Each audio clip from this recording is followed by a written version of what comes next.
ولم تنقطع كل فعاليات دعم قواتنا الأمنية وحشدنا الشعبي الباسل عن مدن الوسط والجنوب من أجل الوقوف إلى جانب الوطن في مشوار مكافحة الإرهاب الداعشي. في دقار كرنفالات وتجمعات شبابية عبر المشاركون فيها عن ابتهاجهم بالملاحم التي يسطرها أبناء العراق ضد الغزاة التكفيريين. وهاب الغزي. ابتهاجا بالانتصارات الكبيرة التي تحققها قواتنا الأمنية وسرايا الحشد الشعبي البطلة، نظم شباب الناصرية مسيرة آلية على هيئة زفات أعراس جابت شوارع المدينة. نقيم احتفالية بمناسبة انتصارات الجيش الباسل والحشد الشعبي والمقاومة الإسلامية، وهذه انتصارات التي حققها الجيش والمقاومة إلا وهي انتصارات بدائية، وسوف ندخل إلى الموصل وهي الموصل النهاية، وداعش سوف تسحق تحت أقدام الجيش والمقاومة والحشد الشعبي. يقف شباب دقار اليوم هذه الوقفة الجميلة للتعبير عن فرحتهم وسعادتهم بالانتصارات التي تحققت عن طريق الجيش العراقي البطل والحشد الشعبي الذين لبوا نداء المرجعية ووقفوا ونزفت دماءهم على الأرض العراقية الطاهرة.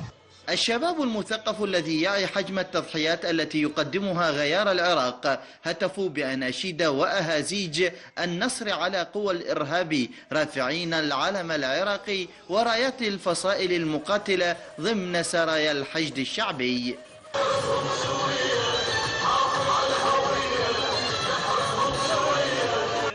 احنا ولاد حيدر ما نهاب الموت، نمشي على المناية بالعزم ونفوت، زلم طبت ساحة الميدان حضر داعش التابوت، زلم طبت ساحة الميدان حضر داعش التابوت، حيل ما ومخضر بينا حيل ما ومخضر بينا وفنا يلاقينا ما ومخضر بينا فنا يلاقينا ما ومخضر بينا فنا يلاقينا. نشد على أيدي الأبطال من الحشد الشعبي والقوات الأمنية مما حققوه من انتصارات وأثلجوا صدور عوائل الشهداء، ونقول لعوائل الشهداء عظم الله أجوركم ولم تذهب دماء أبنائكم هدرا، فإن دماءكم كانت بداية الفتح وتحقيق النصر والقضاء على داعش والإرهاب. المدينة بأهلها رفعت شارات النصر مبتهجة مع الأخبار السارة بتحرير الأرض العراقية من دنس داعش التكفيري، والكل يؤكد على دعمه ومساندته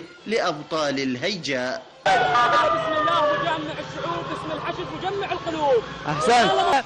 ها هم أبناء محافظة دقار بكل توجهاتهم يحتفلون اليوم بالانتصارات التي تحققها القوات الأمنية وسرايا الحشد الشعبي على قوى